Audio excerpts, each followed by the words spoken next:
Meu Senhor e meu Deus, creio firmemente que estás aqui, que me vês, que me ouves.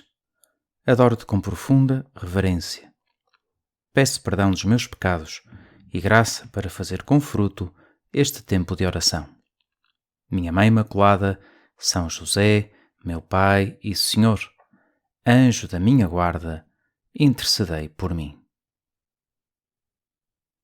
O santuário que hoje vamos visitar nestes 10 minutos de oração não é dos santuários mais conhecidos nem dos mais acessíveis. É o santuário de Nossa Senhora de Tapinu. Fica numa das ilhas de Malta, na ilha de Gozo. Não se conhece muito bem a origem desta invocação. O que sim se conhece é que lá pelo século XVI, um delegado do Papa, que estava a fazer uma visita apostólica às ilhas de Malta, descobriu esta igreja que estava em muito mau estado e disse que era preferível fechar a igreja e mandá-la abaixo e transferir tudo para a igreja paroquial mais próxima. Fez isto, aliás, também com outras igrejas que estavam em muito mau estado. No entanto, quando os trabalhadores chegaram para começar a demolição da igreja, aquilo não correu muito bem. Quando um dos trabalhadores ia dar o primeiro golpe na pedra, a verdade é que em vez de partir a pedra, partiu o seu próprio braço. E toda a gente entendeu isto como um sinal de que aquela igreja não era para deitar abaixo. De facto, foi a única igreja que sobreviveu das outras todas que este visitador apostólico tinha mandado demolir. Bem, o Espírito Santo costuma-se dizer que se fala como a brisa suave. Neste caso, falou através de um sinal bastante mais forte. Passaram os anos e aquela igreja foi restaurada, foi colocada uma nova pintura de Nossa Senhora da Assunção no altar principal e talvez tivesse caído no esquecimento se uma camponesa que estava a passar perto da igreja em 1883 não tivesse ouvido uma voz que a chamou. Ela olhou à sua volta, mas não viu ninguém, estava no meio do campo, continuou o seu caminho, mas a voz voltou a chamá-la e ela então dirigiu-se para a igreja.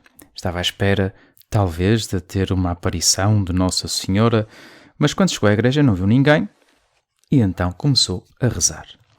E ouviu outra vez essa voz que lhe pediu para rezar 3 Ave-Marias em recordação dos 3 dias em que o corpo de Jesus esteve no sepulcro.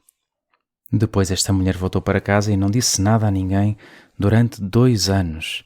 Finalmente acabou por revelar o seu segredo a um homem conhecido pela sua piedade e pela sua devoção a Nossa Senhora. E este mesmo homem ouviu, mais tarde, ele próprio uma voz que lhe pediu para venerar a ferida que Jesus teve no seu ombro, uma ferida escondida, enquanto tinha a cruz em cima, a caminho do Calvário. Este já é um modo de atuar que reconhecemos mais claramente como o próprio do Espírito Santo. O Espírito Santo fala no silêncio, diz-nos coisas que nos ajudam a crescer na amizade com Jesus, contigo, Jesus, com quem falamos nestes minutos de oração. O Espírito Santo fala a quem quer ouvir. Fala no tempo que ele acha que é oportuno e não quando a nós nos parece que é oportuno. E, sobretudo, respeita a nossa liberdade. Se nós não queremos ouvir, não ouvimos. Mas o Espírito Santo não fala simplesmente, ele atua em nós e dá-nos os seus dons, os dons do Espírito Santo, os 7 dons do Espírito Santo que nos permitem olhar para nós próprios e para tudo o que nos rodeia com o olhar de Deus e, mais importante ainda, viver mesmo como filhos, como filhas de Deus. A intenção que o Papa Francisco propõe para o terço que se vai rezar hoje neste santuário é pelos professores, estudantes e educadores. E esta intenção está particularmente relacionada com um dos dons do Espírito Santo, o dom da ciência. Leio agora umas palavras do Papa Francisco explicando este dom.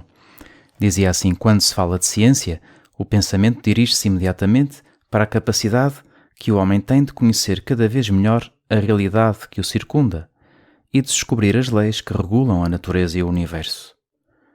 Contudo, a ciência que deriva do Espírito Santo não se limita ao conhecimento humano. Trata-se de um dom especial que nos leva a entender, através da criação, a grandeza e o amor de Deus e a sua profunda relação com cada criatura. Quer dizer que não se trata só de conhecer as coisas, de saber como é que funciona a natureza, quais é que são as leis da física, ou estudar a psicologia humana, por exemplo.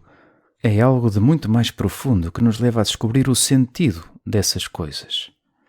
A relação de Deus com cada criatura. Esta semana foram divulgados em muitos meios de comunicação os rankings das escolas. Com certeza que toda a gente tem interesse em saber se determinada escola é boa ou não, se facilita a entrada no ensino superior, etc. Mas uma visão da vida que seja só de rankings, de quem é que está à frente, quem é que está atrás, é uma visão muito parcial, muito incompleta desta vida. Serei eu que tive média de 17 melhor que um colega meu que teve média de 16? E se eu não conseguir entrar naquele curso que quero ou que acho que quero, porque não tenho bem a certeza, será que isso faz de mim uma pessoa necessariamente frustrada? O estudo que eu fiz já não valeu a pena? Foi simplesmente perder tempo? Não, isso não é assim. Viver para os resultados é muito perigoso. Se és estudante, não estudes só para a nota. Ou se trabalhas, não trabalhes só para a promoção. Pede ao Espírito Santo que te ajude a entender o valor daquilo que fazes em cada momento, que te ajude a ver as coisas com o olhar de Deus.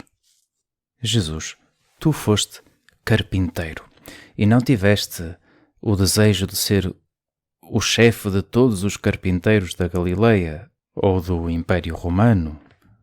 Foste simplesmente um carpinteiro que fez o seu trabalho da forma mais perfeita que um ser humano pode fazer, percebendo qual é o sentido do seu trabalho, para que é que aquilo serve, e é um sentido que está sempre ligado a duas coisas: à realização de uma vocação, porque nós fomos chamados por Deus, criados por Deus também para trabalhar e para aperfeiçoar a criação desse modo. E depois este sentido do trabalho está ligado também ao serviço que nós podemos prestar a quem temos à nossa volta. E com o nosso trabalho nós podemos servir. E por isso temos também a obrigação de aproveitar todas as capacidades que Deus nos deu. Não para termos melhor nota, não para ficarmos melhor no ranking, não para ganhar mais dinheiro, mas porque assim também podemos servir os outros.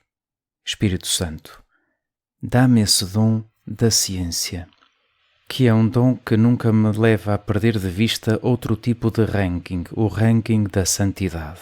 E aí nesse ranking, como diz o Evangelho de hoje, como diz Jesus no Evangelho de hoje, muitos dos primeiros serão os últimos e muitos dos últimos serão os primeiros.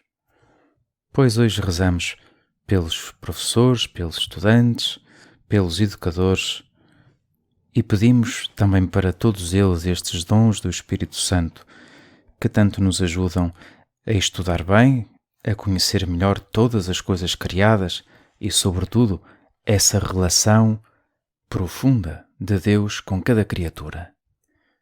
É claro que nós devemos fazer o nosso melhor, dar o máximo que podemos. E às tantas pode ser isto que o Espírito Santo te peça, que ponhas mais empenho naquilo que fazes. Mas também é verdade que há coisas que não dependem só de nós. E se só estamos a jogar para o ranking do como é que fico diante dos outros, isso normalmente dá-nos um grande stress. Mais vale apostar no ranking da santidade. Um ranking onde todos podem ficar em primeiro aos olhos de Deus e, além disso, com os frutos próprios da ação do Espírito Santo na nossa alma. A paz, a serenidade, a alegria, porque Deus é meu Pai e porque Maria é minha Mãe. À vossa proteção nos acolhemos, Santa Mãe de Deus. Não desprezeis as nossas súplicas nas necessidades, mas livrai-nos sempre de todos os perigos, Virgem gloriosa e bendita. Rogai por nós, Santa Mãe de Deus, para que sejamos dignos das promessas de Cristo.